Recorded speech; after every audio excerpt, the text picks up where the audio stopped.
Hello and welcome to this latest episode of Star Trek Reliant, where we play around in the Star Trek Online multiverse with our regular cast of crew members, plus a very special guest today. But first, let us introduce our security officer, Jorog. Greetings, everyone. Pirate Scum Gaming here. I play the Nausicaan Pirate Security Guard, as well as part-time Tardigrade Wrangler and part-time security specialist. We have our first officer and chief medical officer, Dr. Eli O'Connor. That's me. I'm Dr. Eli O'Connor. And remember, it's not about believing, it's about seeing, and I can't see anything. And next, we've got our chaplain of our All Faiths Chapel and chief counselor, Waitley, played by Grumpy Old Nord, as well as our bartender, Grimnir. Hello, I am the Grumpy Old Nord. Normally, I play Chaplain Victor Waitley. The biggest, least kept secret of Starfleet is that he is the bad guy, but nobody knows that.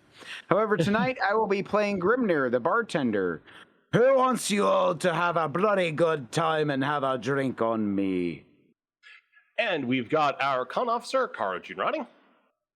Hey, Geraldine here. Since it's a Sentai episode, I've been setting up all the explosions in the quarry. And we've got our chief engineer, Rick Tier. Greetings, everyone. The Mechazords I probably shouldn't say that word, but anyway, the machines are all up and running and ready to combine into a ultra-large, mega powerful death machine. And we've got our chief of operations, Theron. Good evening, everyone. I'm fairly new to the crew of the Reliant, and this should definitely be interesting. Let's get ready to henshin. And I am Duncan Idaho. I play Captain Graves, but more importantly tonight, we've got Ambassador Kale playing Fleet Commander Karn. Hello, everyone. Yes, it's me, Ambassador Kale, and I will be once again playing Fleet Commander Karn. I've got a little more piratey than I expected it to. I was trying for the Discovery Klingon voice I did last time, and I think I heard Nord's voice and went full pirate. Lad. Yeah, there's no long way to do it. You just do it proper. Hey, we pirates welcome anyone. Car got it right. Just remember the line, ugly human child. Yeah. Congratulations on your extremely ugly baby. And with that, we cut to the USS Reliant, floating in space, just cruising around at standard warp velocities, and just a general pan around the hallways and the various rooms of the ship, looking in on our various crew members. Does anyone have a quick scene before our adventure tonight? I do, but I don't know if that's the one we want to start with. Well, mine's quick. Anyone else? I can go quick. The camera pans by Chorog's quarters. He is busy tinkering with his venom formula. It needs more Tranya, I think. And some EPS conduit cleaner. And Captain Graves is simply reading in his quarters, having a nice little captain's moment. Mug of tea, looks out, looks to his computer terminal, sees a flashing indicator, and just says, "Oh, God damn it!" And with that, we cut to the grumpy. We cut to the counselor's office. I'm sorry, that was funny. The camera pans in on the chaplain's quarters. We see one chaplain, Victor Waitley, the tall, lanky, scary-looking motherfucker wearing the counselor and priest's collar in the Starfleet uniform. He's sitting there, and he's looking very consternated. And the camera pans to look at who he's talking to. And who he's talking to is Grimnir Tiberius, the bartender of Club 42. The one who has most vociferously and for quite a while been saying he wants nothing to do with Chaplain Waitley. He is sitting there directly across from Chaplain Waitley, in his little counselor's studio that he has, just growling and grimacing menacingly. And Chaplain Whately, after a long moment of silence, says, "Mr. Tiberius, it has been 2 hours. You have already exceeded your Starfleet mandated time for counseling. You have said next to nothing since you've been here. Before I bid you adieu, is there anything you would like to say to me?"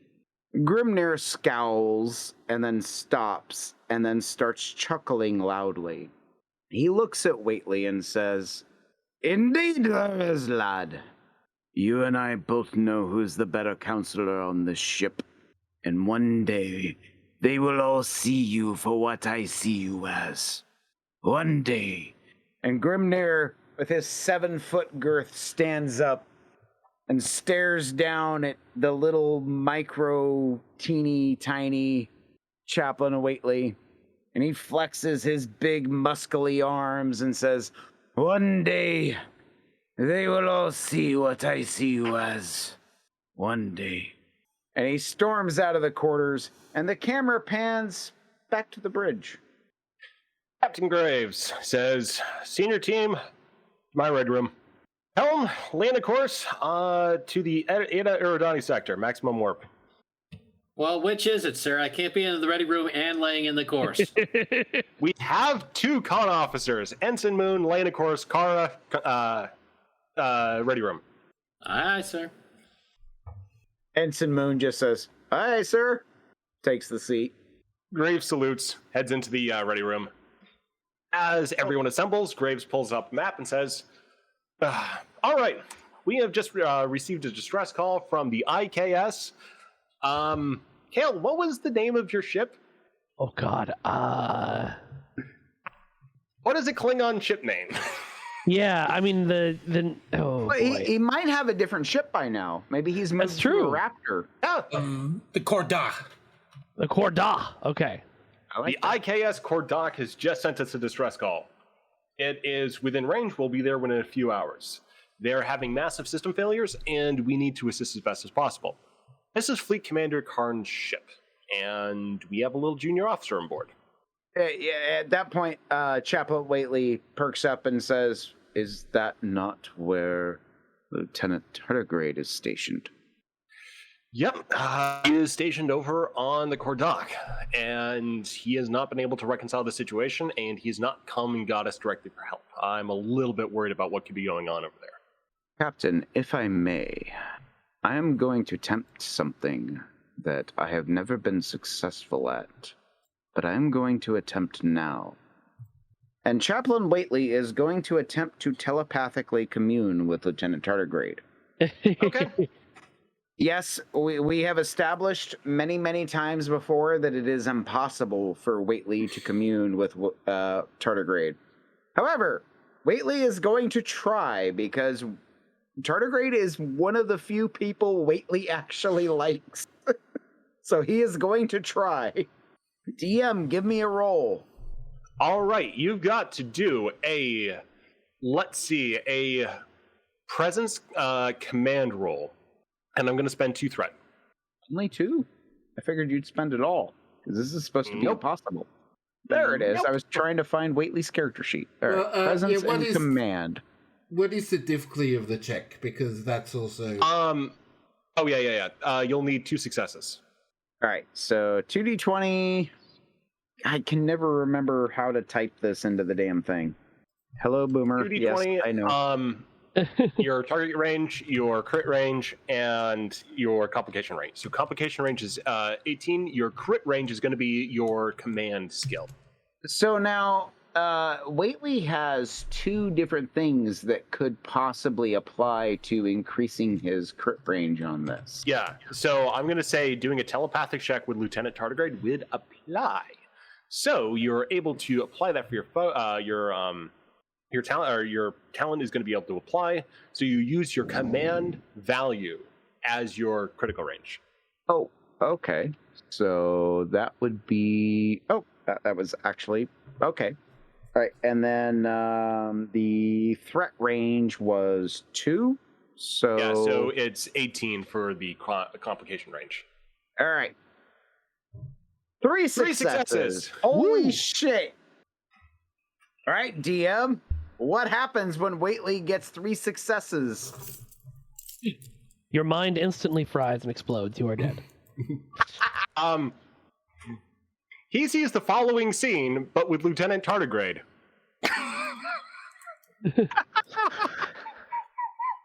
So Whately is sitting there in the chair in the conference room, and he suddenly sits up straight, and his eyes roll up in the back of his head, and he gets all mumbo jumbo, wibbly wobbly, and then he stops, and his eyes close, and he takes a few heavy breaths, and then his eyes open, and he looks at Captain Graves, and he says, Lieutenant Tardigrade is fine.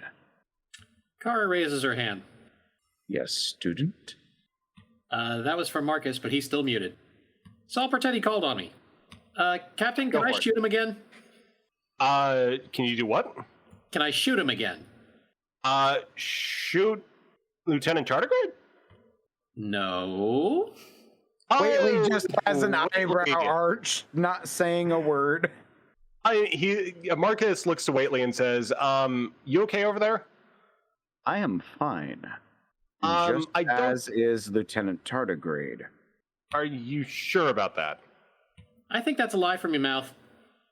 I am 100% certain.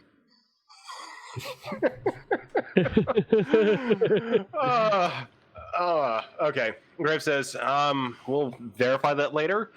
For now, we need to assemble a technical and security and, medical away team. So, Dr. O'Connor, you have the lead on this. Take Chorog, Kara, she's been very good at the diplomacy, Rick, of course, Theron, and you know what? Grimnir might be good for supplemental security detail. Chaplain Whately says, Captain, if I may interject, why are you sending a civilian on the away team? Oh, I'll answer that. It's because me, Chorog, and Grimnir are all great at, and she puts her hands up making quotation marks, diplomacy. Whately arches an eyebrow and says nothing. If nothing else, he knows how to serve Blood One. Having a quote-unquote neutral party does help. Again, Whately arches an eyebrow and says nothing. Plus, he can carry 3 barrels of the stuff. All right. I have experience dealing with a surly crew. I came from a pirate ship, after all. About 3 decks down, you can hear Grimnir screaming, Only 3? Come on, you know I can do more than that. But very distant. Graves says we probably should get the ventilation systems checked out here. So, at least for soundproofing. All right, so we've got our assignment. Is there anything we should attend to before we head out? No? Kara raises her hand again. Graves points to Kara. He never did answer if I could shoot him. Contingent on anything else that happens. Whately arches his eyebrow again. All right. Whately, you're with me on the bridge. Everyone else, get to transporter room 2. Kara salutes and Let's go. And no one asks why we can't use transporter room 1. I didn't even catch the fact you said transporter room 2 or whatever. Some things happened in Transporter Room 1. We don't talk about it since the incident.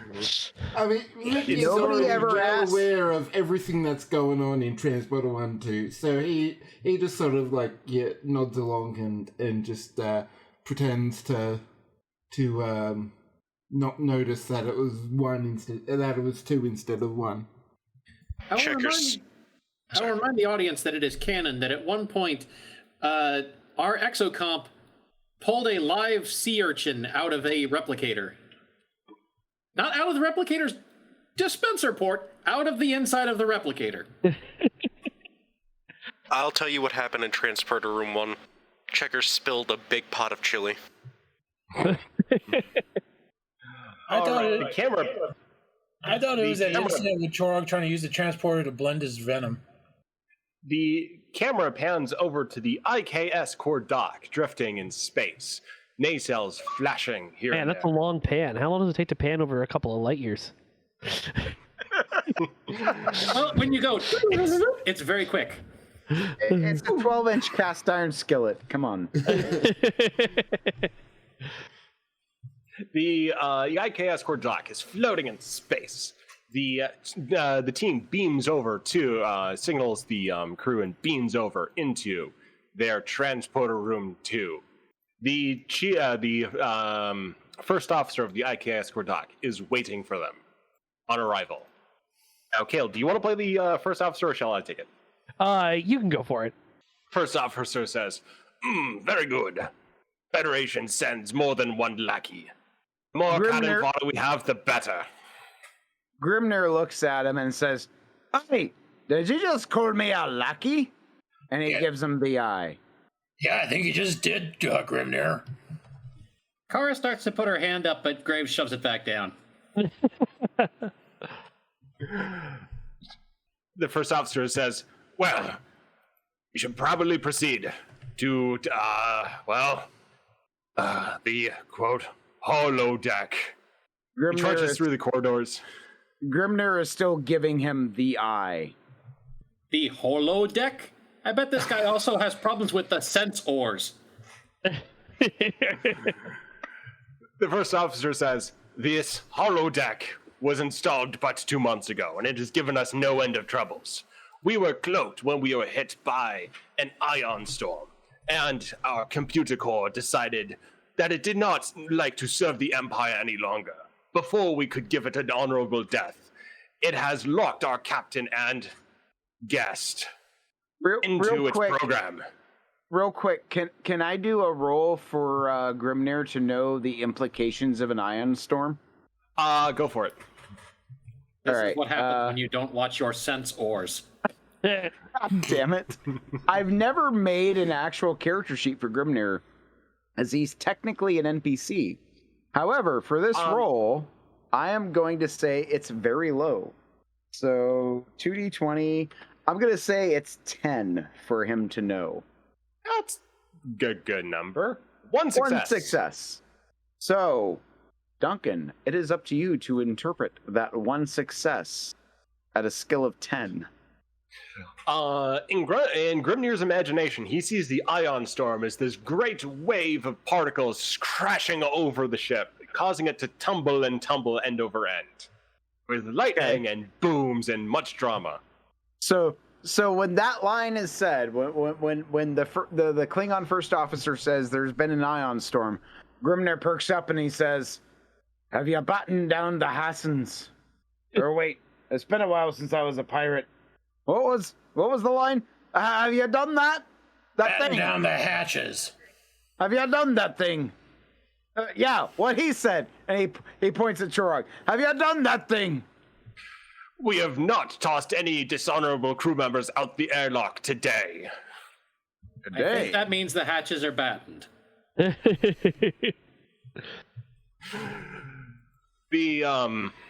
The first officer leads the way, and there's a large Federation-style holodeck door sort of haphazardly cut into this section of hallway. There is also a computer core in complete disarray right next to it. So the crew has an opportunity here to try to do a little bit of repair work before venturing further. Well, if we can do a bit of enhance the computer systems, at least try and get things stable with the energy flow, then perhaps the holodeck will release whatever hold it has. The captain nods. Do your work with the Federation technology. See if you cannot get this holodeck to obey orders. And Theron, you're able to assist in this role as well. Grimnir punches it. Roll for the punch. I'm going to spend 5 threat. All right. Considering it's Grimnir, I'm going to give him having a punch as 20. And Make it around 17. he's probably got a focus on it. So we'll make his crit an 8 and Nord. Yes. You can't actually go that high, so it's 17.5 is kind of the highest you can reasonably do. Okay. And technically speaking, since he's putting 5 threat into it, the highest you could be is 15, because anything above that is a complication. Oh, that's fine. Like I said, I've never made an actual character sheet for Grimnir because he's technically an NPC. But if you're just... Let's see. Yeah, so for the roll, 17, 5, 15. 17, 5, 15. All right, let's see what this is. 2 successes, 1 complication. So Grimnir, when he hears people talking engineering talk and there's a problem with this thing, he says, "Hey, I've got an idea. Have you ever tried percussive maintenance?" And he just punches it. The computer system flashes for a brief moment and then shocks Theron. That door will never threaten anyone again. Was that really necessary, Mr. Grimnir? Hey, it's Mr. Tiberius. And it was. I apologize for the consequences. You can take them out on me later. All right, so Rick and Theron, I'm going to need rolls from you. Engineering insight, and for Theron, you're rolling 1 dice and assist. Okay, you say engineering insight, and what was it? What was the extra one? You're just rolling 1 dice, so it's a 1d20 for you. Okay, 1d20. Because you were assisting. What systems are we working on here? You're working on computer systems for the computer control core for the holodeck, and interfacing that with the Klingon computer systems. And you said a +1 to assist, right? No, I said you're only rolling 1 dice because you're assisting. Okay. So you don't get a 2d20, you get a 1d20. Do we have a momentum? We do, because I got 3 you've got 1 earlier. Yeah, so you've got, I'd say, a total of 2 momentum right now. Okay, I'm going to be spending 1 because I've got cautious engineering, so that'll just add a bit of a... I could try... Right, so... I could try jury rig to... oh, no, wait. We're just seeing what the problem is. Or are we repairing? Yeah, it's an insight engineering roll. Insight engineering. Oh no, I was just wondering if the jury rig talent I could use here for repairs. I don't think so yet. You are not doing repairs yet. Okay. So just give me that 1d20 roll. Okay. You're investigating, not repairing. Okay. Or diagnosing. All right, we have 3 total successes. You are able to gain full control of the holodeck's basic parameters, as in loading a simple program, you're basically confirmed, hey, it's on, and you're able to restore the control systems to their specified levels versus the randomized setting that was taken over before for the basic parameters. The holodeck safety is now off. It was mistakenly set to on before, which is not the Klingon way. Grimnir says, "You're welcome." All right. So with that, you're also able to identify the problem is that it's a classic example of a holodeck loop. The program is insisting that the holodeck be successfully completed because stopping it mid-program may result in a catastrophic power overload. You're needing to go through the entire routine as what the holodeck designers say is a necessary safety step, or as some Starfleet officers refer to as a death trap. So, what you will need to do is to insert yourself as holodeck characters to seamlessly integrate yourself into the holo setting.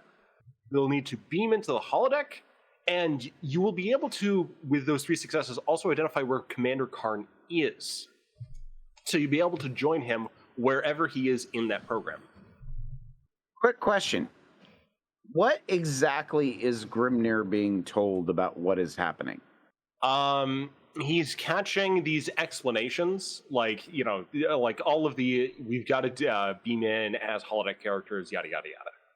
Okay. So he's catching this as a bystander to the technical explanations. So Grimnir raises his hand with a finger pointed up and says, I have an idea. I'd ask if I could try it, but I'm pretty sure you'd all tell me no. So I'm going to do it anyway. And he looks over at the console that the console that the holodeck is linked to, you know, at the arc and all that. And he just reaches in and he tries to pull all the cables out. Kara looks meaningfully to Graves. Graves says, belay that, bartender. Right as he wraps his hands around the cables, Graves says that, and he says, "Are you sure? Because I'm pretty sure this would work." No, let's not risk any massive power surges. Yeah, it's either blowing up the whole ship or, basically blow up the whole ship if we do that. He's got his hands wrapped around the cables. He looks around at Graves and Rick, and he says, if you think so, all right. And he lets go of him. All right. So Graves says, all right, let's... can we turn the safety back on? Can we? Yes, you can. You have full control over the basic safety parameters now. Yeah, we have full control over it, so while there was a refresh, we can, and he just flips over the toggle. Safety parameters have been reestablished. Kara rubs the end of it. All right. Remember, safety third. Safety? What is that? All right. Graves says, all right. Also, as a heads up, the program may try to replace your attire. Just roll with it. Grimnir looks down at his bartending attire. You know, one of these days, you all could give me one of those fancy uniforms you all wear. It looks pretty snazzy. You got to go through training first. But you could do. I will talk about that later. All right. So Graves makes a note of. All right. So as far as the program goes, do your best in there, and there could be some stuff jumbled around from the main computer core, but yeah, again, just roll with it as best you can. Away team to the transporter room to beam in there, unless you have any questions.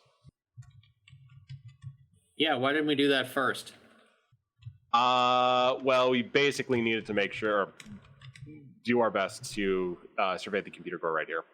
Because if it was just in a volcano inferno right now, that would be a bad thing to jump into. But for right now, things seem stable. More specifically then, why was I here? Well, in case he just points to Grimnir and Chorog, if we needed someone better at negotiations. Grimnir flexes. Every time I've tried to negotiate so far, you've told me no. You did a really good job with the Gorns. That was different. Chorog raises his hand. All right. What's wrong with the way I negotiate? You want to go play in the holodeck or not? Kara shrugs. Hey, all right, you're going in there. Fun. Grimnir says, last time I played in a holodeck, I got to fight a dragon, and that was fun. Let's go do it. Graves says, I'll stay out here and just liaise with the Klingons while you are doing your best. Keep your comm channels open, and if you need an extraction, just scream. Kara sighs and walks back to the transporter room. First it was the damn Wendigo, then there was a goddamn dragon that stole my dragon. What's next? Grimnir stops and looks at Captain Graves and says, did you just say what I think you just said? Scream? Quite possibly, yes. He looks at Graves with a very judgmental, condescending look and says, all right, laddie, prepare for what's about to happen then. This is on you. And he walks into the holodeck. The door is closed. Oh. He walks into the door. I thought you said walk into the holodeck. What the fuck happened? He said get into the transporter room. Over here, big guy. Oh, my bad. My bad. Come on, follow me. Eli whispers to Graves, I'll babysit them, don't worry. I heard that. No. Wait, you're gonna sit on a baby? The group arrives in the transporter room, and with a flick of a switch, you are beamed from transporter room 2 on the Klingon ship into what appears to be a Terran schoolroom. Students are filing into their desks, wearing miscellaneous clothing from Earth Century 1990s. There is much neon and denim and flannel on display. Oh, that kind Sitting of in Terran. one of I the thought you desks. meant Mirror Universe classroom, but I was like, okay. Sitting at one of the desks. Flag on the wall. Dagger. Sitting in one of the desks, in what appears to be a human baseball jacket and hat, is Fleet Commander Karn, looking completely miserable.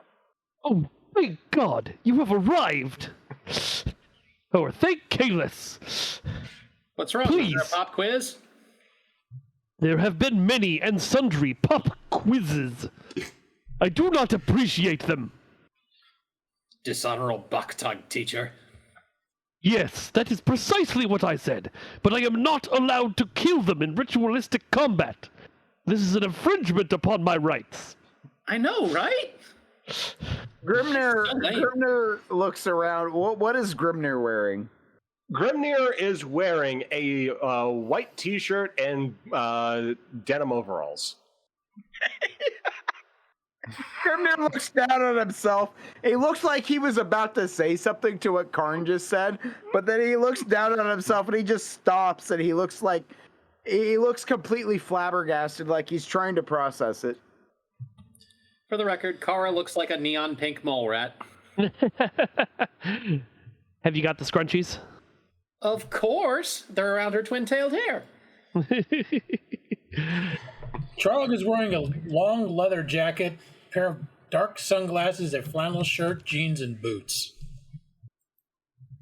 Grimnir looks at Trog and says, "Why did you get the cool outfit?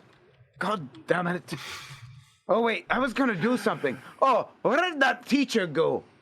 And he starts lunging aggressively toward the teacher, quote unquote. This is not going to go how you think it is. The elderly teacher, it's a... The elderly teacher is another Klingon, one that looks very ruffled, but at the same time is wearing a tweed suit. He takes the lunging Grimnir and throws him back into his chair and says, "That is not the way of a warrior. The way of a warrior is learning mathematics. Now, take your seats." And as the DM, I'm going to sort of lay out your sort of objective in this scenario. You're stuck in this classroom. Before you do that, I just want to say, before you do that, I just want to point out how hilarious it is. The image of a Klingon in a tweed suit. Continue. That is a hilarious image. The Klingon in the tweed suit is your first major obstacle here. You have to escape this classroom to advance the program, but one person hasn't been enough to do that. So you're going to have to either play it straight and just go through the class, or try to find some way of escaping the classroom, like faking an illness or try to sneak out, or you can try violence again, or just book it and see who makes it. Kara just looks at the teacher. You know your suit is anachronistic. The teacher just sort of like phases for a minute and then just sort of resumes like a rote lesson about mathematics. It's quite glitchy. Grimnir perks up and looks at Kara and says, "Hey, I think that actually might work. Let's find more shit like that, eh?" Kara nods, sits down, and then raises her hand to ask a question.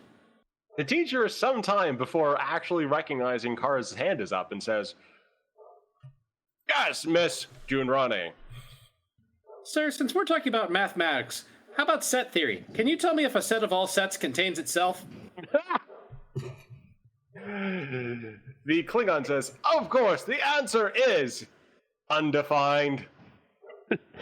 Of course, the Kirk Protocol. Why did I not think of that? Chorog raises his hand slowly. Does Bill Nye know you raided his wardrobe?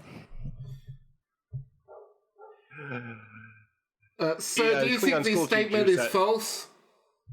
The Klingon school teacher starts to sort of like as you keep throwing stuff at him, the program is glitchy, but it's not failing. It basically looks like there's sort of like an upper boundary on how much you can get this like glitch to happen. And as you throw in like references like Bill Nye, it's sort of like it's adapting to the anachronisms and just like filtering out the noise that you're sort of feeding it. Okay. Hey, my question was about math. I think I got about as far as we're going to get this way. Does the teacher look like he's like distracted and not focused on the people there? He's paying very close attention. He's just not considerate of them. Okay. I want to look Grimnir, for. You can try. There's paper and pencil, right? Yes. The Klingon Grimnir- is. Oh, go ahead. So the Klingon is going to throw out the first question. Oh boy. And he says, "A right triangle with legs 4 centimeters and 5 centimeters stands before you. What is the length of the hypotenuse?" What's the rule for Kara to stick a finger down her throat and puke on the student next to her? Medical control. Can Rick look for like a fire alarm or anything like that? You can do an insight engineering roll. Kara just got 3 successes on that. Kara spews profusely on the student next to her. Now, is that one of your fellow crew members? No, she would have aimed in a different direction. She's kinder than that. So you spew it on one of the other kids, it's just standard looking 90s Earth human person. The kid recoils like, "Oh, gross!" Prof, I think I need to go to the nurse's office. "You clearly have a dysfunction of your bowels. You may go as to not detract from the experiences of the other students." So the second Grimnir realizes the teacher is distracted, he's going to jump up and attack him. Okay, but first, Kara just wipes her mouth and says, "Later, fools," as she gets up to leave. Kara is able to leave. Now, no one volunteered to escort her to the nurse's office, correct? Nope. Don't know how this works. I've never been to a human high school. Rick Sword got 2 successes on Just his like- roll.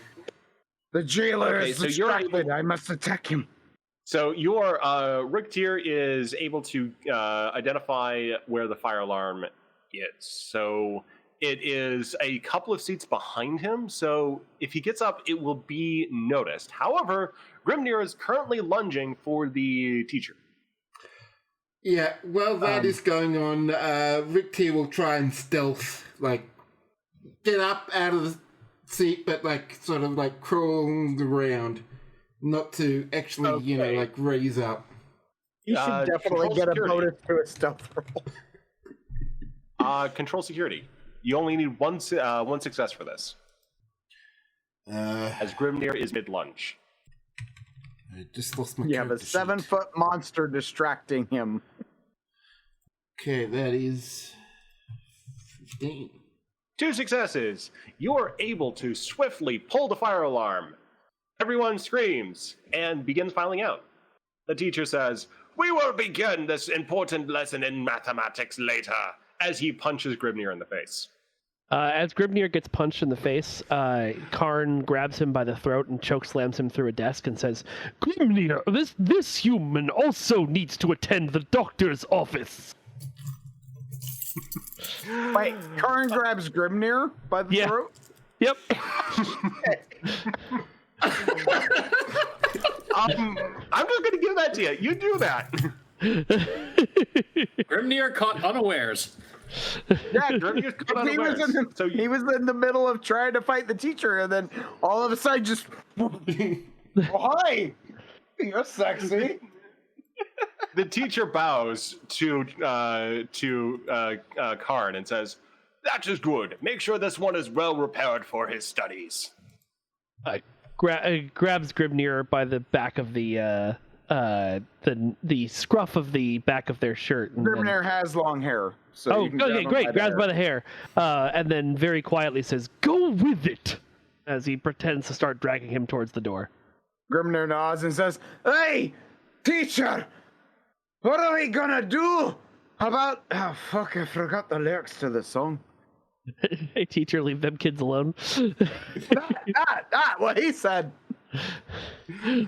Okay, so between the let's say Car is simply just waiting in a convenient hiding spot in the hallway for people to start exiting. There's a flood of students, but you are now sort of, as the holographic school children sort of move in one direction, you're sort of like left in kind of a stationary among the flow. So it's easy to pick out all the members of the crew. So you're now in a group in the hallway. You've probably got to get out of the school.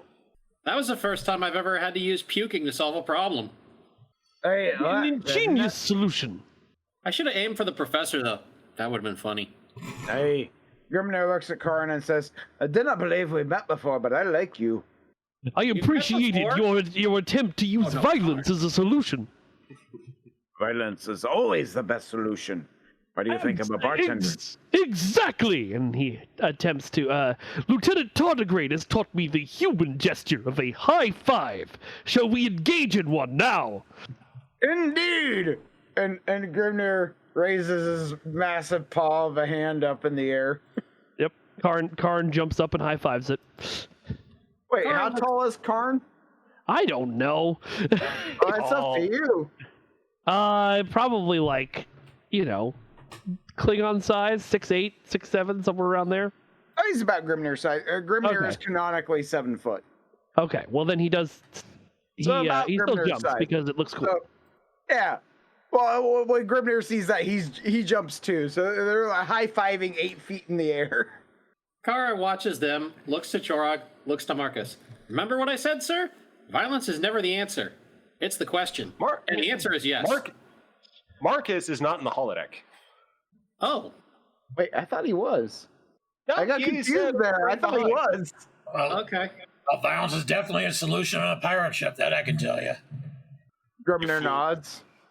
You fools forget Eli's in charge now. I don't know. It seems like Grimnir's in charge. Now, Grimnir's just the muscle.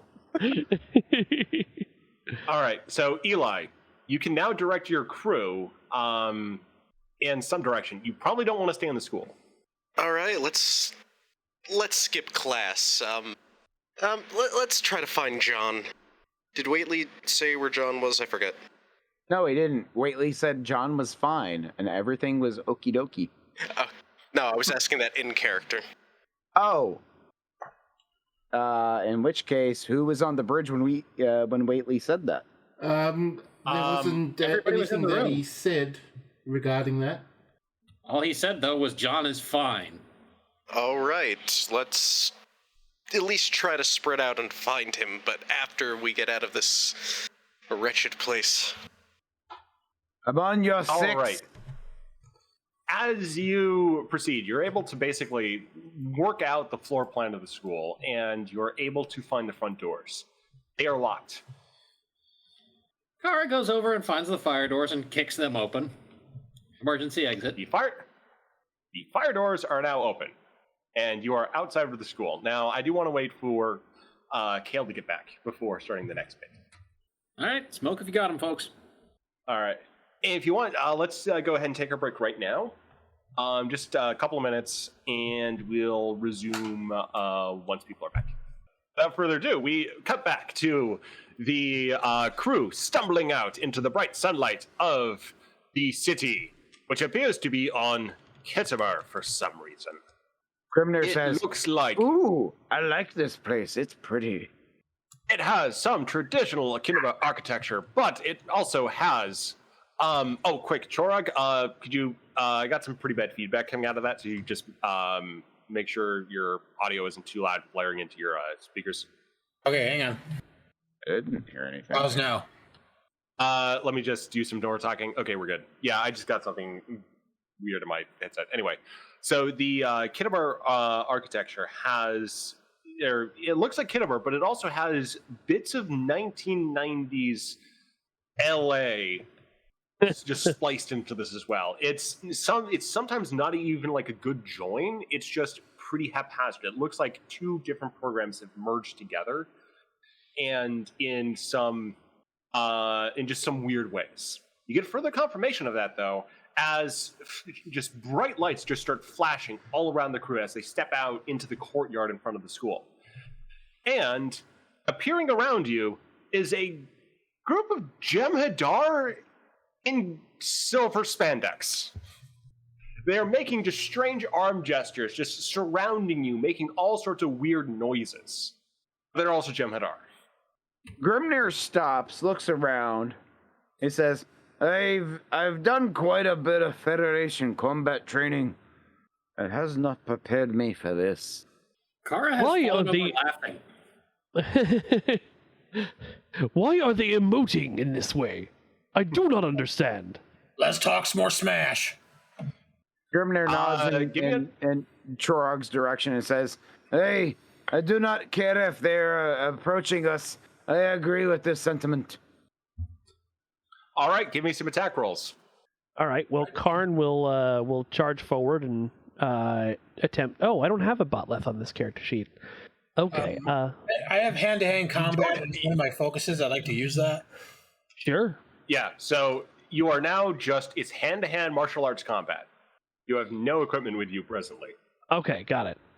Okay, so what am I rolling? Daring security. Kara waits for one to come close and kicks out her leg at it to trip it. Is this all of us? Yes. She has 2 successes. What else do I got to add in to use that hand-to-hand combat focus? You're just for your focus to apply, you modify your crit range to whatever the corresponding security value is. So if your security is 5, your crit range is 5. If it's 4, your crit range is 4. That's what happens when a focus applies. Okay. I'm trying to remember what Grimnir's role would be for this. Because like I said, I'd say 17.5. I don't have an actual character sheet for him, but actually, because it's just hand to hand and based on the character he is, I would just say he would pull in the time stop shout for this. So I imagine that would apply somewhere. I would just say roll a 2d20 17.5. 2 successes. All right, and Theron, any attack roll? Mm-hmm. What's the roll on that? It's a daring security. Where's Theron's character sheet? There it is, 14. Oh yeah, it's not at the top. He made his character sheet forever ago. Oh, there it is. Yep, he's rolling. So just 2d4, 2d20, those two together? 2d20 and then space 14. 1 success. So, Kara, Chorog, and Grimnir each take out a corresponding Jem'Hadar putty.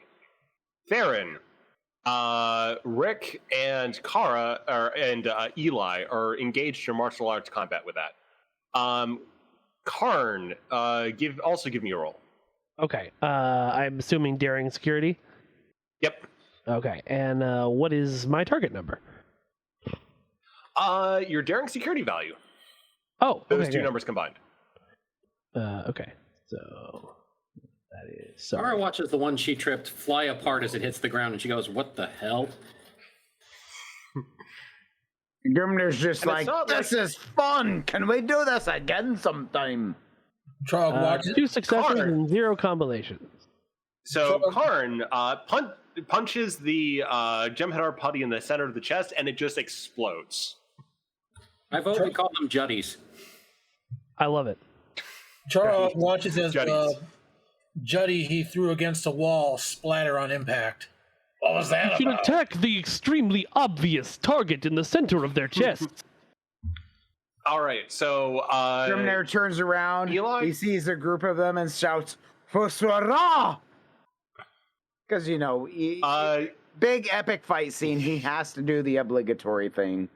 They just fly in just comical ways, just like tumbling and tumbling and tumbling, and yeah, they're just out of it. So I will need additional rolls from Theron, from Rick, and Eli.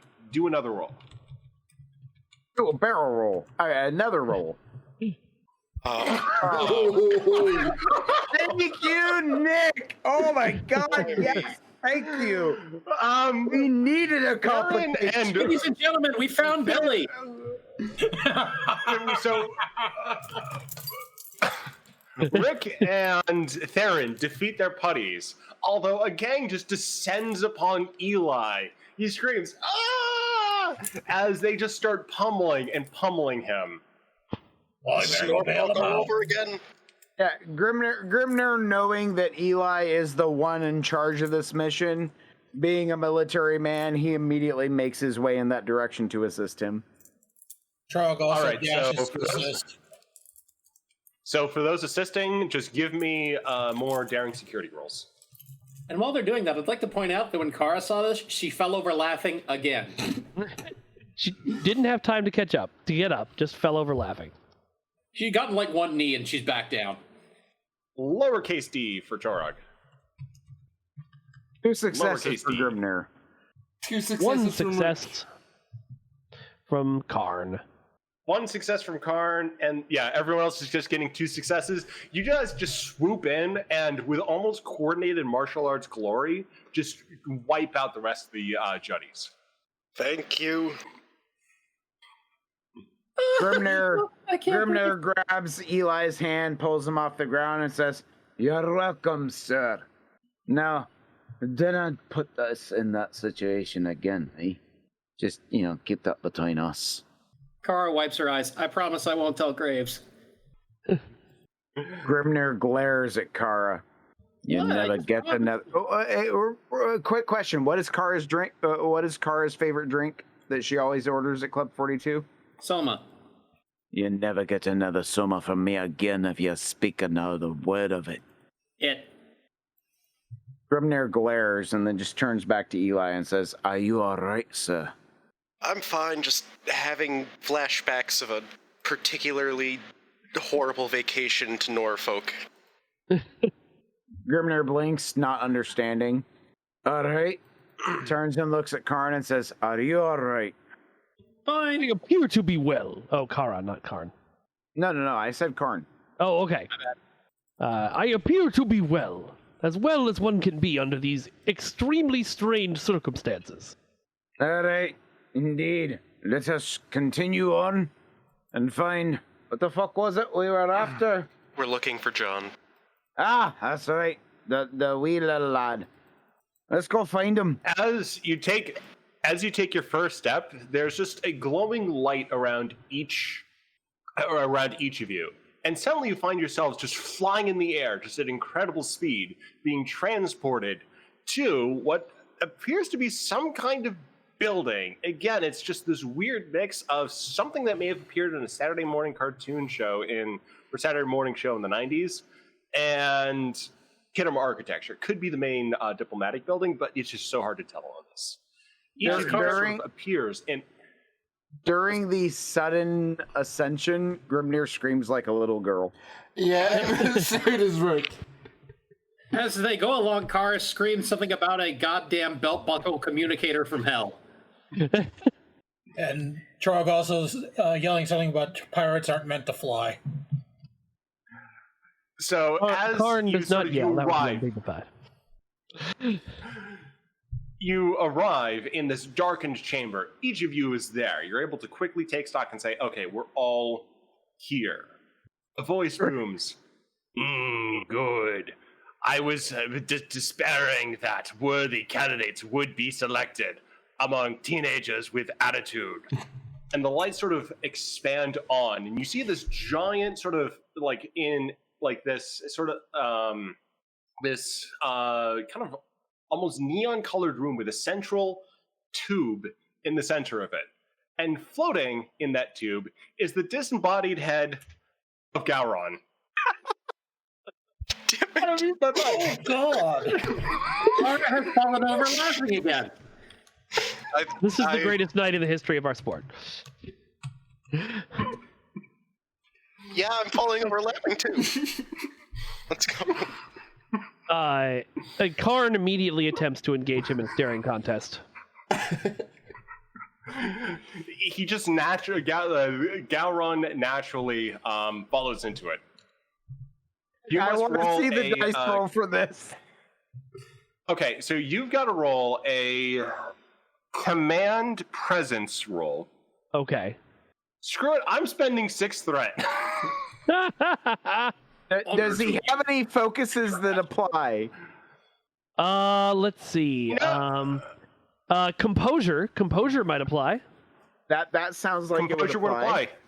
Yeah. Okay, so that would bump my crit range up to it would be my command value, so 5. Yeah, so that roll you just did was the roll, correct? Yeah. So that's 3 So successes. you get 2 successes, but one. Yeah, so you've got 3 successes and a complication. All right. Wait, where's 'Cause I the spent complication? that much threat. Oh, because that's right. Yeah. Yeah, we didn't add that in, so we're having to work it out from the numbers. So I spent 6 threat. The complication range was 14. So he's able to stare down the mighty Gowdon in his floating tank. However, he trips over Kara. Meanwhile, Grimnir is in the back still like, am I still alive? Wait, what's going on? The great Gowdon says, an evil presence has awakened here on the planet Kitimo, one that brings doom and destruction onto all of the helpless people here of the Federation, and also some Klingons. You will form an elite squad to fight the fearful founder and her lackeys, the Blizzard Breen, Damar, and Gold Dukat. When the Gowron head says, and even some Klingons, Grimnir quirks his head like, wait, are they not the same? I thought people were people. Wait, what is going on here? I thought we were all on the same page. You know what? Fuck it. Y'all are in charge. This is above my pay grade. Just tell me who to punch. You will get your chance soon as I make you into the mighty Force Strike Team. What now? The mighty Force Strike Team, the most powerful fighting force the galaxy has ever known. Grimnir looks around at everybody else. Y'all got any idea what the fuck he's on about? Nope. As he says that, Gowdon just looks at Grimnir, his eyes glow, and with a pop... Oh, shit! Grimnir is wearing a blue suit of Klingon armor.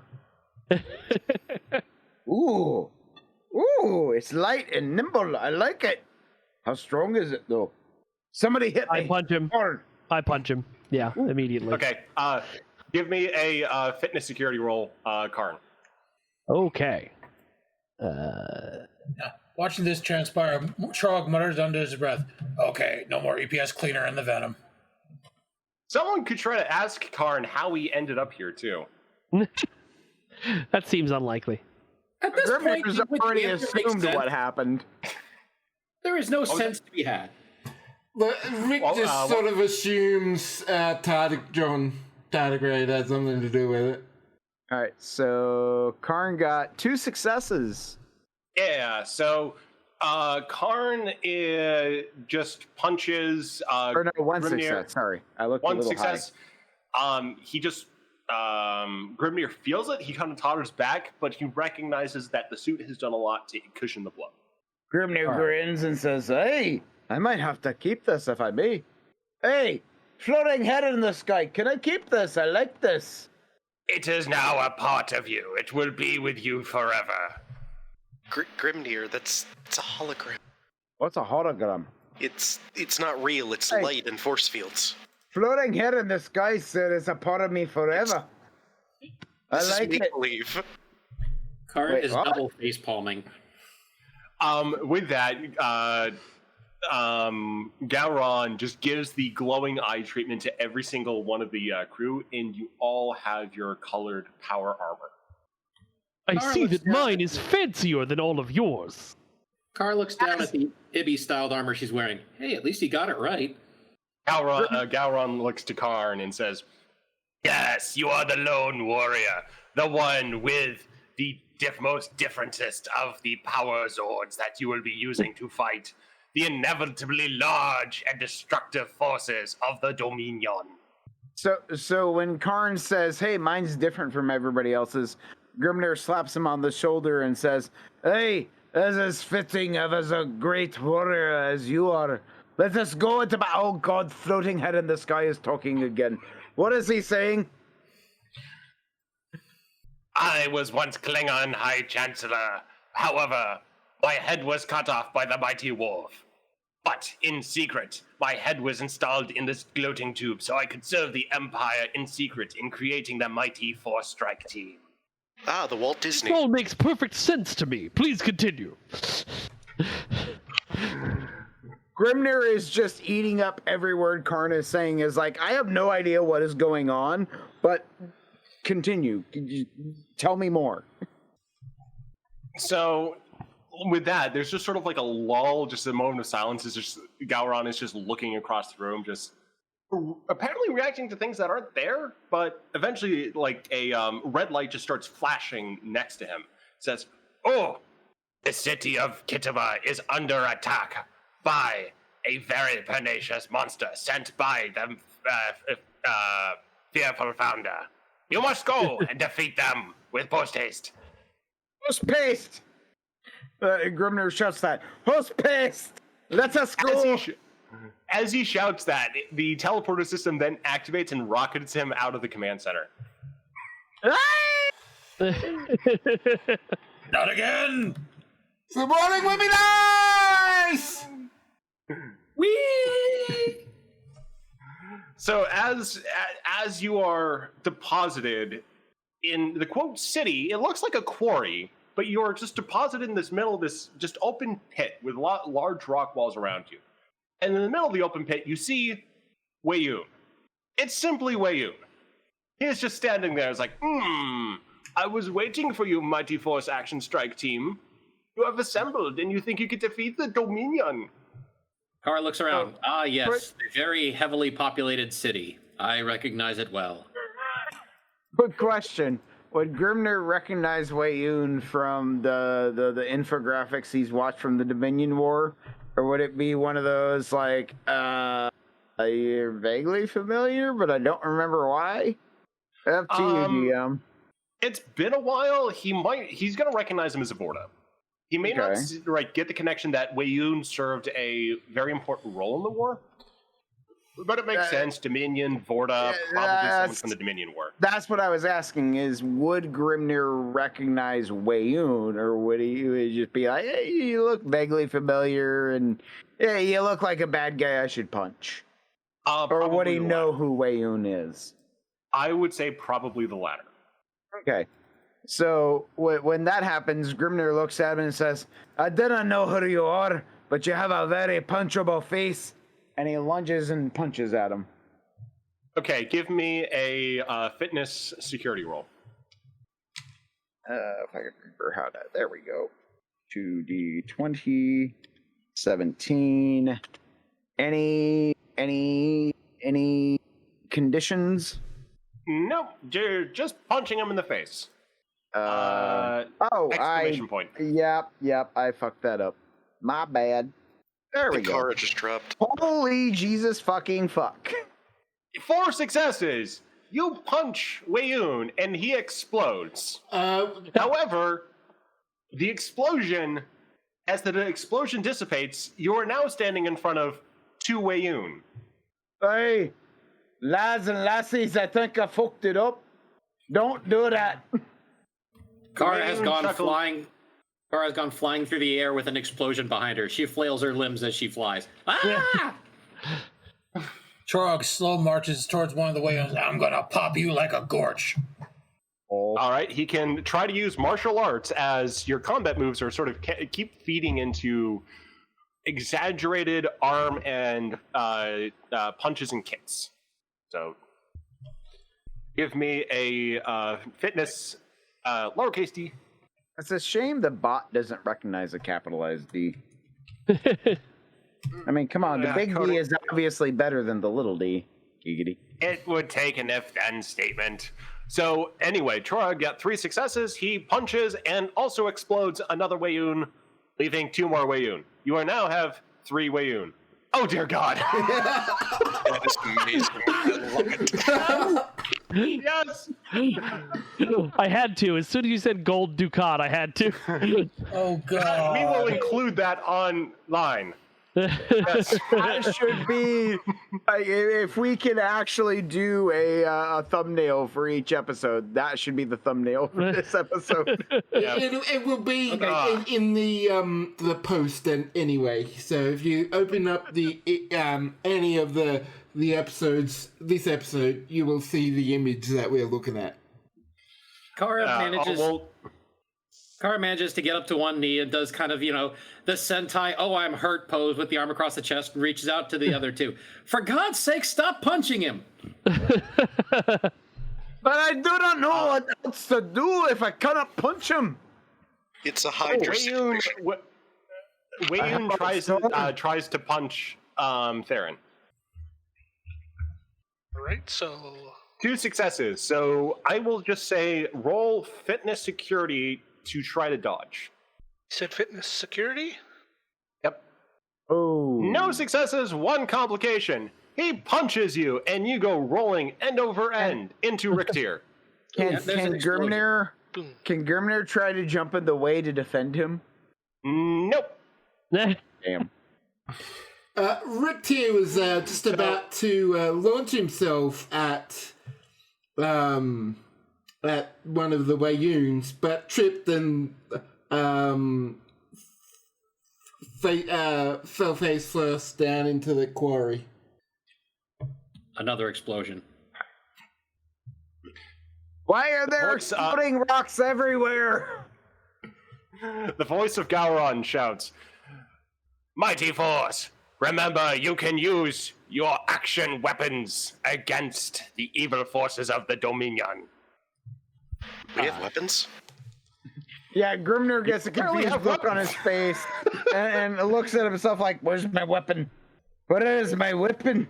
Weapon. Perhaps if we believe hard enough, our weapons will appear. And Karn is going to attempt to summon the golden Botleth. You summon the golden batleth of Kalis. Hey, how'd you do that, lad? Believe! I will take the golden Botleth of Kalis and use it to chop the not golden Wayun of the Dominion in half. Grimnir believes in mead. Let's see. Defeat you or friendship in the god. Oh no! No successes, 1 complication. The Wayuns tackle Karn. The batleth goes flying, and they just proceed to pummel him. Oh. Kara stands up and pulls out a Stachak dagger, a type of Ibby dagger. She flips it around in her hand, turns it into a pistol, and opens fire on the Wayun that are attacking Karn. All right. Give me a control security roll. 2 successes. 2 successes. You are able to blast one of the Wayuns. They simply explode.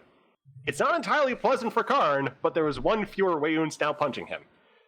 If you shoot them, they don't grow back. Trog thinks real hard and conjures up a twin pair of green Noskin swords. Hey, this ain't bad. And promptly charges at the Dominion forces. I like the way you are worded able that. The Dominion. The Dominion. So you are able to charge and give me a daring security roll. Ooh, that's gonna be 1 success, 1 complication. You're able to get a good cut, but then you reflexively punch the Wayun. It explodes. There are now 3 Wayun again. Rick does a series of exaggerated movements, somehow pulling some kind of what looks like a kind of ray gun, 90s ray gun from nowhere, and just sort of materializing in his hand as he does the movements, and he fires at one of the Rayuns, like a type of the sonic as circular waves just sort of emanate out from the front of the gun. All right, give me a control security roll.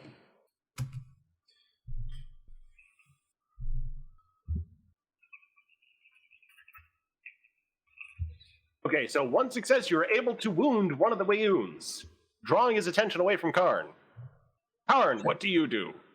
I think... Well, how many Wayoons are on me right now? Just one. Okay. Then I think Karn will attempt to transition from getting punched in the face into putting some sort of MMA style on your back chokehold on this guy. Okay, fitness security. You mean like a rear naked choke? Well, no, not like a rear naked choke, more like a triangle, probably. Ooh. Oh, a half Nelson. Hey! One success. You do that. These Wayoons are not physically competent. Chog managed to shake his senses back, looks at his two swords. I wonder. And he smashes the handles together, and they combine to form an energy bow. Like, ooh, I like this. All right, give me a control security roll. One success. You shoot the Wayoon that was wounded by Rick Tier. He explodes, but does not create more Wayoons. Baron, you're able to recover at this point. What do you do? I'm guessing, how many other Wayoons are there? There are now 2. 2? I'm going to go and attack one of them. So you're just attacking with a weapon or attacking with your fists? Fists. Go for it. Okay, so that's fitness security, correct? Yeah. Oh, successo. Oh, okay, so one success. So, Theron, you punch a Wayoon. It does not destroy the Wayoon, and the Wayoon goes tumbling towards Kara. Kara jumps out of the way. Eli, Hello, that is me. do you want to use your fancy weapon? Yeah, Eli thinks real hard, and is it only one, or do I get like can I get a shield too, or I'm just asking the logistics of this. I've never watched. You've got We're two going to have to hands. fix that, you realize. You've got 2 hands. Let's just say you have to be able to carry your weapon. Oh, Other. okay. Yep. So Eli. I'm sorry. Although I will say that that picture you posted earlier would also work. Which picture? Oh no. The Car already did that. Eli thinks real hard and summons a 2-pronged spear. Well, this is unexpected. classic choice. You can now try to stab or shoot an energy blast at the Wayoons. Stab, I guess. You try to stab at one of the Wayoons. Fitness security. Fitness security. You're Thought it was just dare. going for a powerful You're just going for a powerful stab. Just go boom. Well, I'm glad I picked the easiest weapon for anyone to use. 2 successes. You destroy a Wayoon. There's only 1 Wayoon left. Grimnir picks himself up from the ground, shakes himself off. He looks very embarrassed and a little upset. Without even thinking, a sword and a shield appear in his hand. He looks at them and he says, "No." And he looks at that last remaining Wayoon. And he says, "I do not know if this will work here, but Kri Loon Aus!" And he attempts the marked for death shout. So, give me a presence control roll. Grimnir's presence would not be maxed. I'd say it's probably Control, about I'd say. 7. Control is maxed. So Okay, so you're I would say 12. So okay. Yeah, that would get you about 12. And I would say he has a specialization in shouting. Yeah, so that would 12, and then your control would be max, so that would be 12-5. Okay. 2 successes. 2 successes. The marked shout causes the Wayoon to explode. It falls backwards in slow motion and just cries out, and then explodes. It's a large fiery explosion, and you all have the opportunity to pose in front of the explosion. Of course. So Grimnir, after that happens, he takes the sword that got summoned into his hand. He looks at everybody else and says, "Remember, lads and lassies, and everyone else in between, you can solve your problems with just your voice." And an extreme measure of violence. That too, aye. You see, solving problems with brute force is satisfying because you get feedback right away.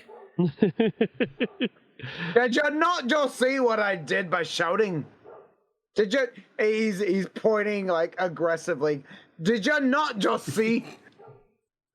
So at this point, the audience camera pans up to a palace on the moon, and Of course. a resplendent-looking female changeling is screaming, no, they destroyed the last Wayoon clone. Whatever am I going to do?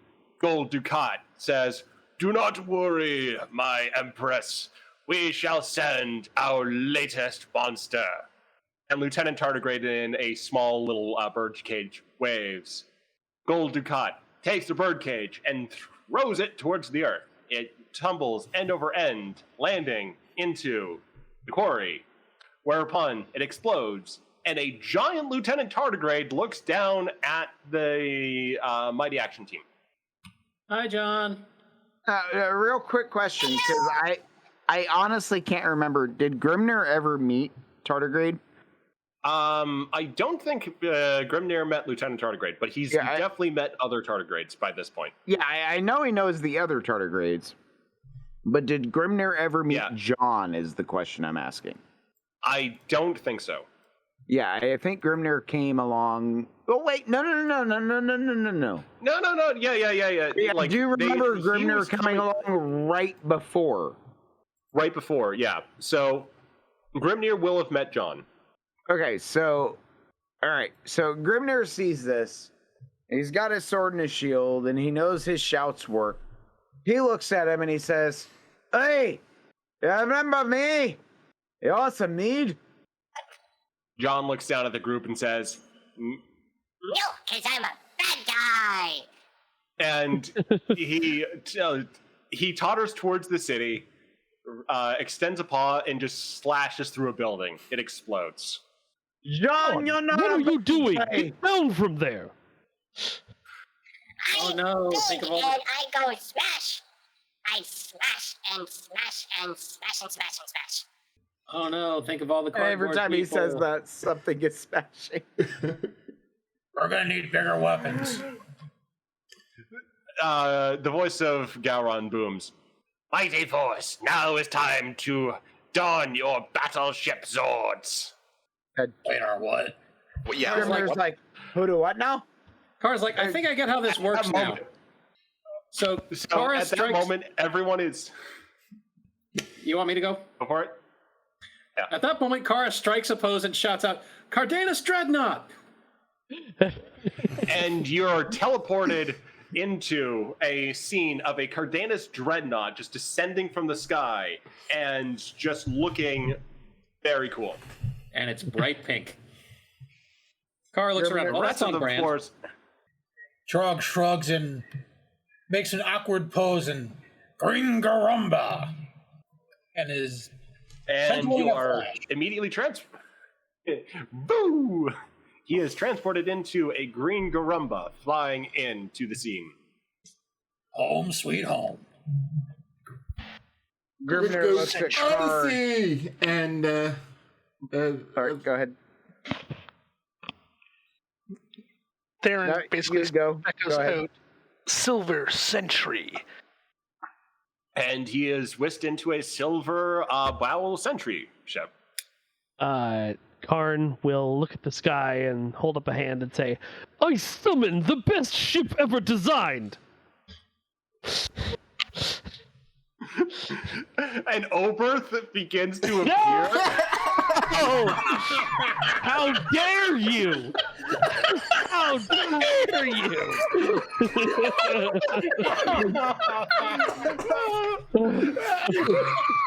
That begins to appear.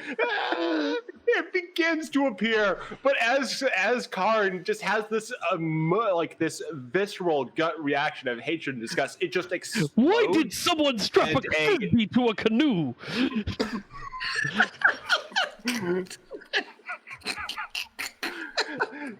The Oberth explodes, and through the explosion flies a golden Brell bird of prey. Better. Karn is transported inside. So, Rick, what is your ship? Rick shouts, Odyssey! And an orange Enterprise-looking ship. Appears, yes, and you are in that. And lastly, Eli. Luna class, he says, dabbing. And he is now in a Luna class. Now, Nord, did you go? No, I haven't yet. Grimnir, Grimnir watches all of this.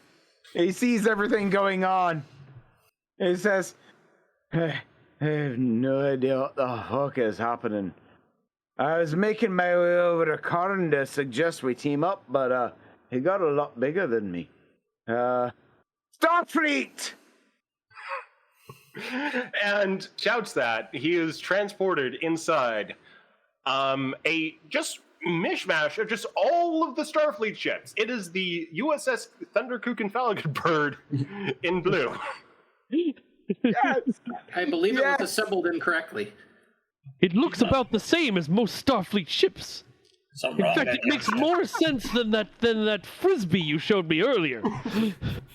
So you're now all floating, just sort of like hovering around the city, and you're just able to sort of get into attack position. So John is just rampaging through the city. It's just this giant tardigrade just going, Whee! Smashy, smash, smash, smash. and you're each able to do an attack roll at this point. So it is going to be a con control roll. On! Sorry. God, I wish I had my sound commands in this Discord. Kara gets Grimnir. 5 successes with her tractor beam. Out of curiosity, is there anything you think about Grimnir that would apply specifically about this? He has no idea how to fly a starship. You are rolling for a 7. You know what? I'll roll with that. Okay. I'm still stunned over 5 successes. What's the roll, sorry? All 0 right. successes for Grimnir.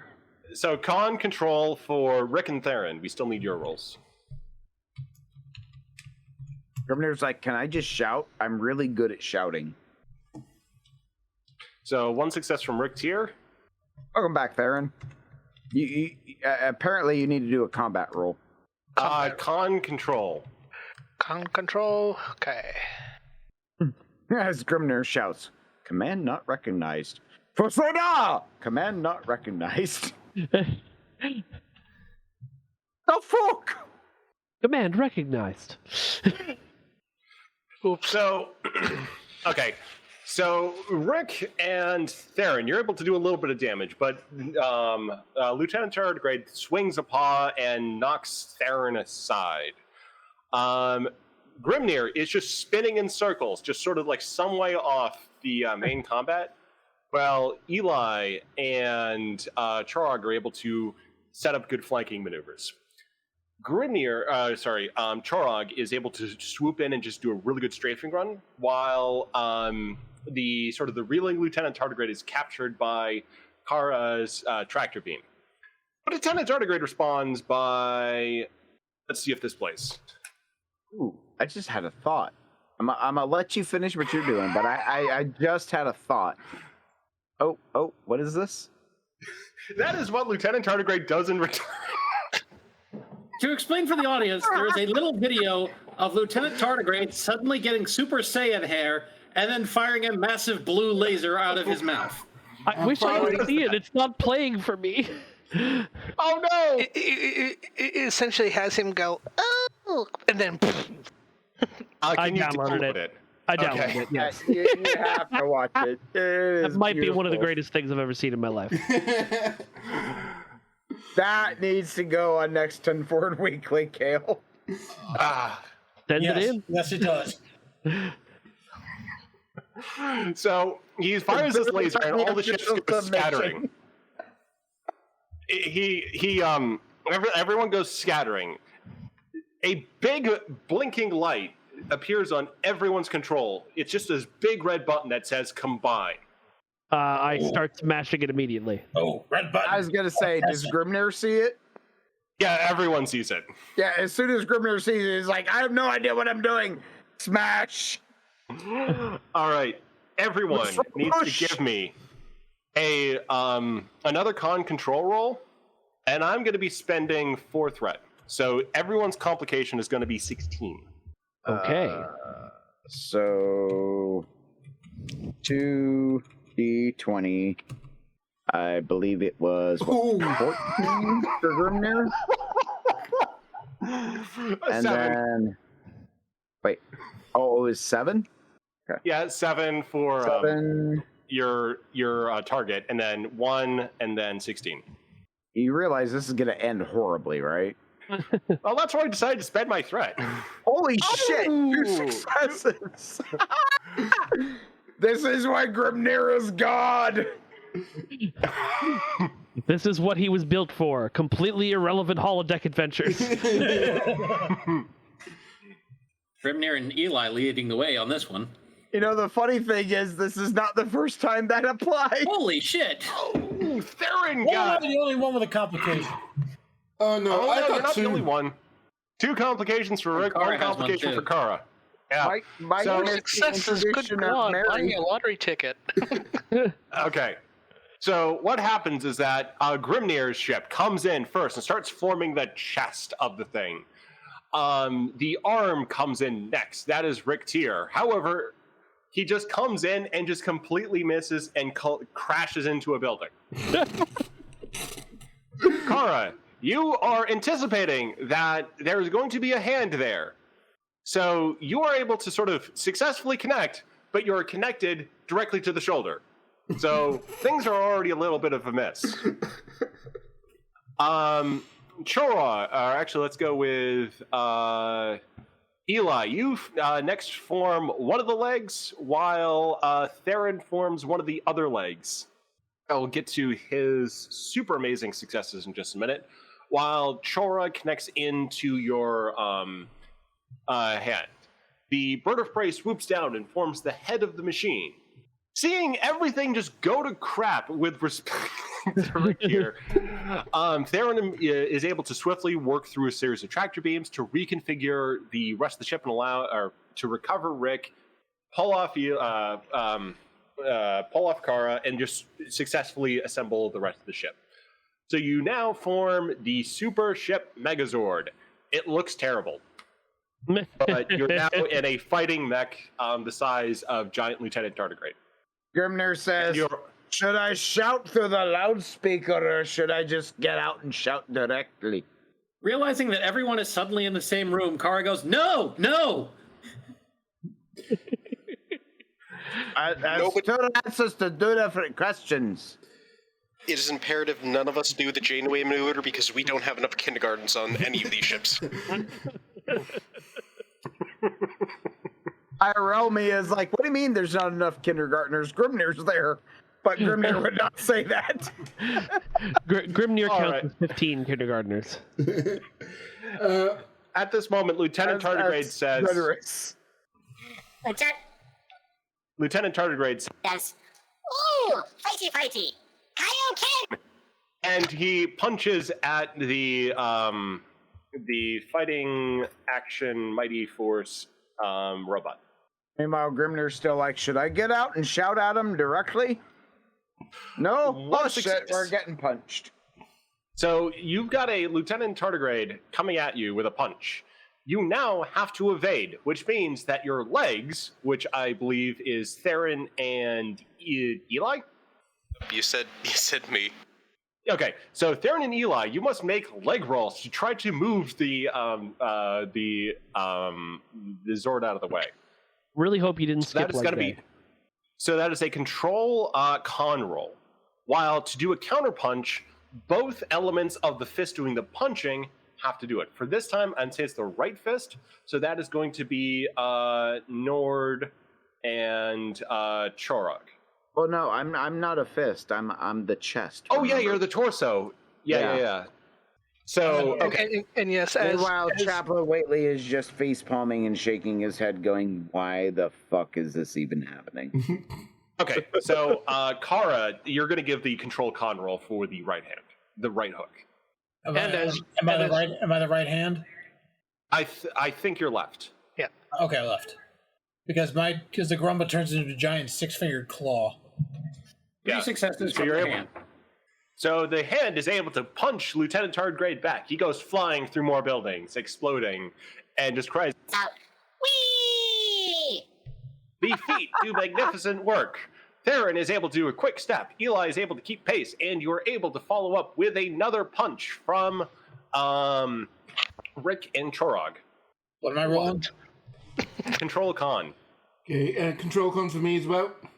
Yep, everyone's just piloting their part of the ship using a series of levers. Can I make a roll for Grimnir to realize the best way to do this? Go for it. Insight engineering. So that would be. I meant 14. psychologically. Oh. Yeah. Let's. How give me to talk to John. Give me a 2d14. 14. Okay. So as you're working that out, everybody else continue. As you're working through the next punch, Rick and Chorog go in for the next fist punch. However, while they are able to successfully land a blow, Rick Tier detaches again, and the left arm falls off. Oh, jeez. When you do a rocket punch, you have to turn on the rockets first. I was trying to reroute power.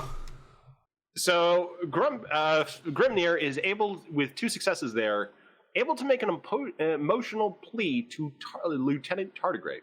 Yeah. So as Grimnir realizes this fight is not going well, he's like, "Oi, let me plug into the aux," as the kids say, and he grabs a microphone and he says, John, yeah, you, little boy, John, yeah, I see you there. Yeah, you're looking at, yeah, you, hey, you remember me? Yeah, You hey. are a guilty person. You know, I ain't going to argue with that. All right, so you are someone who has been desperately missed on the Reliant for some time now. Yeah. We miss you. But We do not want to fight you. Do you understand that? I mean, cookies. yeah, we got lots of cookies. And Grimnir covers the mic and he's like, "What the fuck are cookies? Do we have cookies?" We had to train the replicator on my starship to create these cookies to keep John in line. Perhaps we can hack back into my systems to create one. John, yes. We have lots of cookies. Karn says we have lots of cookies. That is not at all what I said. Shush. Hey, Grimnir covers his mic again. Shush. I'm trying to talk him down. Actually, for maximum comedy, he should say, "Go with it." Just go with it. Yes. Just go with it. So many cookies. We are drowning in cookies. Hey, Grimnir pulls the mic up to Karn so that John hears Karn saying, "So many cookies." So, John, why are we fighting? We're friends. Aww. We're friends. Lieutenant Tardigrade totters forward and gives the Megazord a big hug. Aww. Except he doesn't quite know how to hug. Except he doesn't quite know how to restrain himself, so he's got to make a roll. God. Has anyone told John that the safeties are off? So the John is safeties are able to back give on. a nice. Oh, that's so right. John is able to give a nice, just good hug to the Megazord, and all is well. Aww. And the holodeck program just starts to fade away. Oh, I wanted to blast the gold guy. It is about 10:30 as well. So the group is left standing in their original uniforms, except for Grimnir, who's still wearing the shirt and overalls. I do kind of like Lieutenant Tardigrade. It's comfy. And Lieutenant Tardigrade, though, is hugging his leg, though. Kara slaps Grimnir on the back. Those clothes will be a part of you forever. Who do what now? We do look very fetching. Indeed we do, Corin. It was a pleasure to meet you. He offers his big, meaty palm. Karn reaches out and does the handshake / arm wrestle from Predator. Yeah, Grimnir matches it. Ooh, should we have a strength match between Karn and Grimnir? We definitely should. Yes, we should. Fitness security. Just give me. I know what Grimnir's is. Well, here, what you got to do is just roll 2d20. 2d20? You just each got to roll 2d20. Oh, Karn won. 3 successes as opposed to 2. Yep. Yeah, 1 and 18 versus a 3 and 18. Karn wins the strength contest. So for a split second, when Grimnir realizes that Karn is stronger, he's like, you know what? Never mind. He can have it. And with that, you're free to leave the holodeck. Grimnir picks up John, says, "You's a good boy. Who's a good boy? You's a good boy. Just don't do that again, right?" No more spashy cities. These are not for spashing. Kara leans over quietly to Karn and says, "Send me that program." I will have it shipped over immediately. Thank you. Lyde leans in. I got a better program for you. It was quite the honor, Karn. Graves and the first officer of the Klingon ship are just like standing outside the holodeck, each with a mug of blood wine. Graves says, nicely done.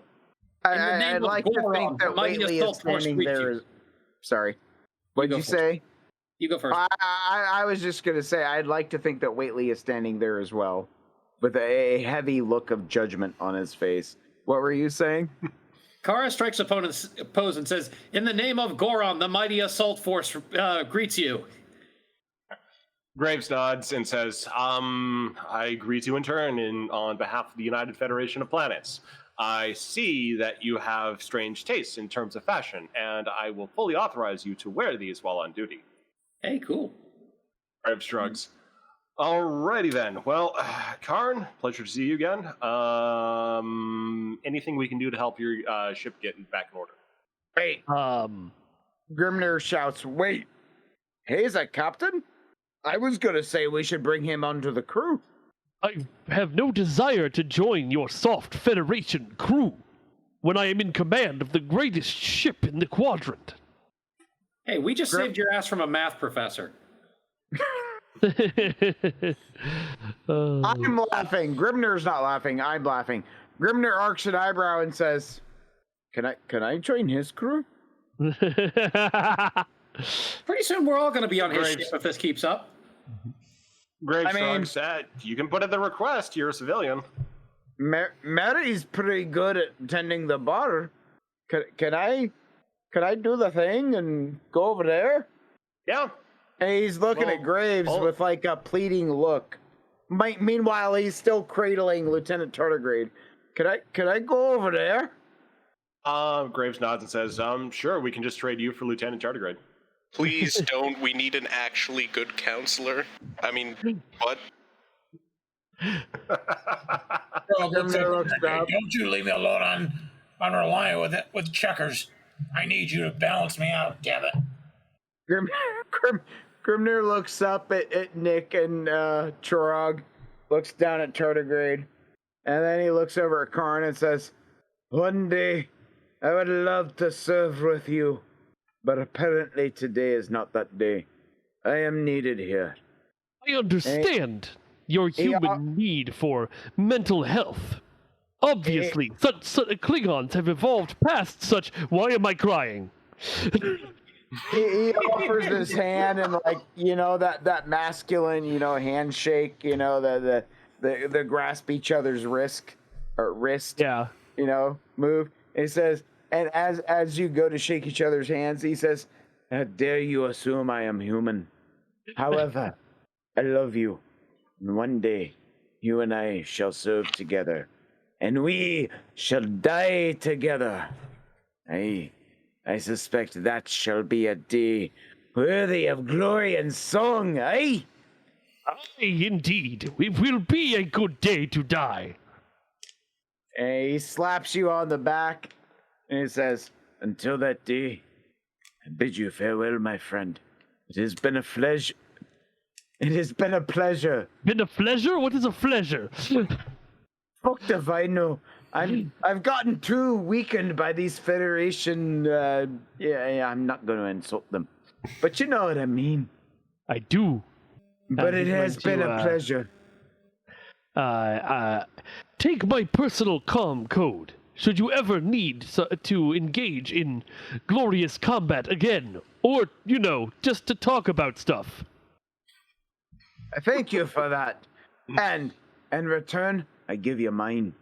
And I didn't know if you noticed, but well, there's a reason I'm a wee bit offended you thought I was human. Take mine, and if shit gets a little hairy, call me sometime, maybe. I will. Thank you again for all of your help. Hey, violence is something I enjoy. We'll send over a combat program for you. All of you are terrible Starfleet crew members. You should all join my ship. And we need a doctor. Says, "I like this idea."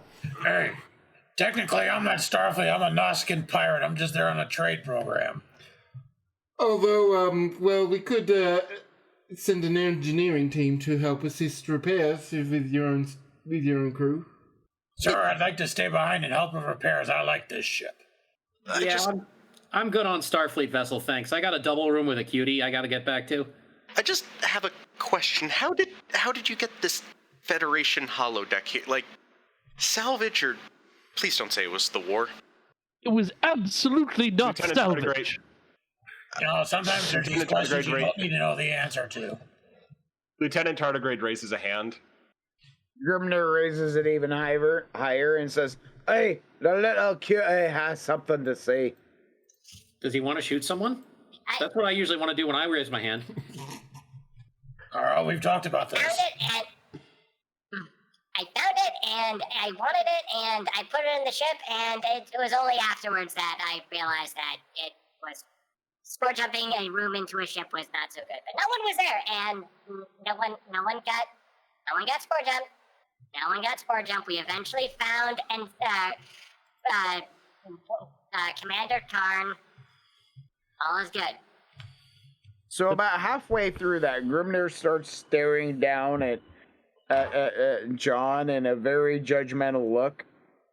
And when he's done, he's like, "Oi, lad, I like you. I like you a lot." He's still cradling him in his arm as he's saying this. "I like you a lot. But between you and me and everyone else here and the fence post, Karn owes you a punch in the face. Because this whole shit was your fault. You realize that, right?" Sorry. Karn? And he looks over at Karn. If it is amenable to John, I will put his punch in the face over on Grimnir, who would enjoy it more. Yay! Grimner gives like this little, like, yeah. All right, I just punch Grimnir in the face. Grimner smiles. And with... Let me get out of the Lieutenant Tardigrade voice. I was going to say. And... yeah, screw it. And with that, we bring our episode of Reliant to a close. As the crew of the USS Reliant helps with... The crew of the USS Reliant helps the Accord dock with its repairs and more punching his hat. And so mostly Grimner rejoins the crew. Take it. As the camera pans And out, we'd like to thank. as the camera pans out and gets ready to do the credits, we cut to Kara, still in her outfit, in the room she shares with Setsa. She's by herself. She looks around real quick. She strikes a pose. Cardenas Dreadnought! And when nothing happens, she looks disappointed. Oh. Got a quick scene. Eli, Go for it. Eli is in his quarters on the weird Starfleet laptops they have. Crap, I can't remember the name of Pads? the little rods that have the thing that have programs. Isolinear rods. The isolinear rods with the program on it. He's editing the file name from Sailor Moon to Honorable Klingon Warrior Program and sending it over to Karn. God. And we'd like to extend a really big thanks to Kale for joining in with us tonight. Hope it was a fun one. It was a lot of fun. Thank y'all for having me. Absolutely. Oh, it was a blast. I had a great time. You are welcome here whenever you want. We have a spare off-screen character reserved for you if you ever want to jump in and play him. Hell, Well, I we'll make a new appreciate one for that. you even. And heck, this episode had two things that Kale loves: Super Sentai and Star Trek. That's true. And Oberth's exploding. Three things. Exploding Okay, overs. okay. As long as you said exploding. Otherwise, there's going to be fighting words. And we tossed around some juddies. Exploding overs and yelling about prisoners. Yeah, all of those things. I think this is. I didn't do the putty voice. I think this is one of our longest episodes ever. So, yay! Is that Huzzah! good? Oh, no, I it's don't know. Because on my podcast, when we record for 2 hours instead of 1 hour, I'm just always like, "Oh God, surprised- everyone's gonna unsubscribe." I'm just surprised everyone stayed awake this entire time. If everybody Normally, unsubscribes, we're I'd never fall here. It's still asleep by fun. now.